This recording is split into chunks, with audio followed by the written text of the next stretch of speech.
I think that one's on the dance floor. Welcome to sunny San Diego. This is Gravity this season. Today we're going to talk about golf. Now, unlike the other program where it talks about general conditioning, I'm going to really get into some of the nitty-gritty of the function of one aspect. Today we're going to talk about the backswing, and we're only going to focus in on that right hip. So the right hip, one of the cannons in the golf swing, we're just going to take a look at it and see if we can recognize how much mobility and how much stability our client has. So in the backswing in golf, really kind of identifying the three planes of motion. If you can identify the three planes of motion at the hip, then you can take those three planes and create the exercise. So kind of the exercise is the test is the exercise. So when you go through the golf swing, right-handed golfer, in the backswing, if you take a look at the right hip, what happens is in order to load the butt in all three planes, we're going to go through what you see as femoral internal rotation. So relative to the pelvis, the femur is internally rotating. That lengthens the butt in the transverse plane. So that's kind of where we're going to look first, is that transverse plane. You see that external rotation, my butt goes out, I get a good load here. Now the other thing that happens is I'm going to bend forward. So as I come forward, a little bit of trunk flexion, that lengthens the glutes in the sagittal plane. So we've got our transverse plane, internal rotation. We've got our sagittal plane, a little bit of extension. And then the biggie, another biggie, is when you go through that swing, that backswing, and you can see that I'm adducted. When you're adducted at the right hip, your abductors are lengthened and fired. So the reason we do all this is to load in all three planes. We load in all three planes to explode in all three planes. So if you can really maximize the efficiency and take advantage of these big honkers back here, then I'm certain it's going to increase the at least the distance of your swing. Okay, in golf, big thing to know is your feet are in a fixed position. Now this is a good thing. So we have to figure out what is driving the motion. And what's driving it is this sucker right here, an external driver, the golf club. So the feet being in a fixed position, that's good because I can create a lot of torque even if I have those shoes on that grip you into the turf, then you're able to create a lot of torque throughout the body. But today we're focusing on the right hip of going through that swing. Now, with the feet in a fixed position, what we call this is we call it a top-down driver. Everything's reacting to the way I swing the club. So if I bring it back here, that's loading everything in the hip to go through that explosive motion. So we're going to ID those three planes of motion. What I call it is I basically simulate the action, and then I stimulate the sport. So I stimulate the muscles. So what would I do to kind of take a look at the athlete, the golfer, in all three planes of motion? I would choose a sport, or an exercise like a lunge. Now you've got a lot of options with the lunge. As you know, you can go into a forward lunge, a reverse lunge, or even a lateral lunge. For today, I'm going to choose the backward lunge or forward lunge, whichever, facing this direction, so that I can talk to the camera. Now what we want to do is we want to put that leg in the same position as it is during a backswing, which means we need to load it in the transverse plane, we need to load it in the frontal plane, we need to load it in the sagittal plane. So the way I'm going to do that, and I'm going to keep my club handy, is kind of a crutch, because I don't have my balance today, it is a Monday, is I'm going to put myself into a lunge position. Now if you look here, what I can do is pre-position in flexion, so I know I'm going to get some stimulation in that sagittal plane. The way I can stimulate the femur-pelvis relationship in the transverse plane is to, again, just like the golf swing, use a top-down driver. Today I'm going to use the club. We're going to build up and use the medicine ball. For a brand new client, you may have them just use their hands. That's plenty of load. The weight of the arms, the weight of the trunk moving in space, all to load the right butt. So here we are in this lunge. Now the reason we do these is to both take a look and kind of assess our client's ability to load in all three planes. If you find a deficiency in one of those planes, that gives you a lot of tools to work with on the specificity of the backswing. So in a forward lunge, if I go here, if I want to stimulate rotation, which is that internal rotation of the right femur, what's odd is I'm going to come to the right. So if I come down to the right, I'm really kind of internally rotating the femur. It's tough to see, but the femur staying where it is. My pelvis is moving to the right, which means my femur is internally rotating, which turns on my butt in the transverse plane. So this might be an exercise to help evaluate that. You know, even just staying on the ground first, rotating.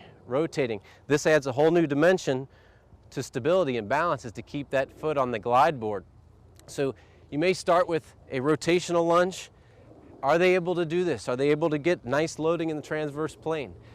For flexion, for going into the sagittal plane, maybe you use the arm drivers and you just come out here, nice easy forward lunge or backward lunge, depending on who taught you. And then in the frontal plane, to drive our hip into adduction, which is going to fire up the abductors, I might do an overhead left lateral reach. So if I come over here, you can see I get a nice lengthening of the right hip, which really stimulates, turns on all the proprioceptors, just like they would in a golf swing. And that's it. So you've got frontal plane, you've got transverse plane, and you've got sagittal plane. You can apply that with the medicine ball, you can apply it with just the hands, and you have to start with success. So you might have to position a chair in front of the GTS for them to hold on to, or you can even hold on to their hands. Another thing we can do is we can look at adding bottom-up drivers. Now this gets more into, when we look at that functional exercise continuum, if we have the actual sport golf here, and we have something like an isolated training device down here, we want to stay towards this end. So we're going to creep back down here with a little bit of abduction, just to strengthen and condition the hips, the soft tissues, the osseous structures. Everything's going to be stimulated into a pure frontal plane movement. We call that tweaking in. We're going to do that, and then we're going to tweak it back out by coming back to the backswing and seeing if we can get a little bit more mobility. So you really have to find that balance of mobility and stability in that right hip. So for example, with hip abduction, this is a very popular exercise with your female clientele, and I'll just demonstrate, just in case you haven't seen it in a while, is typically you'll take your pulleys, drop them down to that first position, and you're going to see my left hip here, but you can see that if I'm in this position, I'm going to get pure abduction of the hips.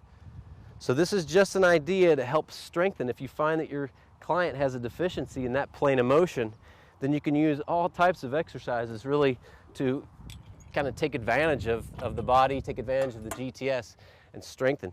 Even if you're working your squats, you can go into changing your foot position to take advantage of the frontal plane, the sagittal plane, or even the transverse plane with some plyometric skiing. So we've got another tool here. You can see I've got the plyo rebounder out. This is a real handy tool to have. If you don't have one, then the trainer is going to be the rebounder. And what I mean by that is you've got your, well, Brian gave me the big 6-pounder. He wants me to get a workout today. Let me get my breath on. And what you're going to do is start, you want to, again, take advantage of that rotational aspect. And you're just taking a two-legged trunk rotation, real fundamental exercise. And I can be throwing this right to my trainer rather than my client, or rather than the rebounder. Then you grow, you build on this. So if you're going to go into more stability, maybe you put your client in a single leg balance. We call this single leg balance right. So they can toe touch, and once they get real good, they'll do this same movement with no toe touch. I'll see what I can do here. So if I'm coming through this, then I'm getting a real nice external or internal rotation, again, which translates to power in the right butt.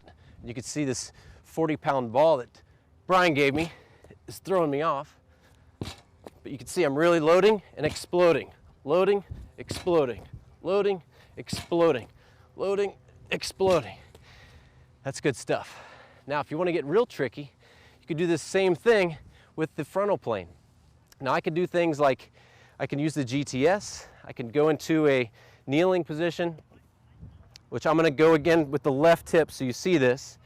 Bring my pulley up, and it's all I'm thinking is frontal plane now. Frontal plane, hip, I need to stimulate adduction. So if I anchor in, get into a kneeling position here, and even just doing something this may look a little like the Pilates moves, but if I can lean into this and really rotate out, not rotate, but just drive through the frontal plane, then I'm getting a lot of lengthening up the obliques, And you could drive that pelvis towards the squat stand to really take advantage of this and get a lot of stimulation for that left hip, which we're looking at right hip today, so we apologize for that, just to drive that motion.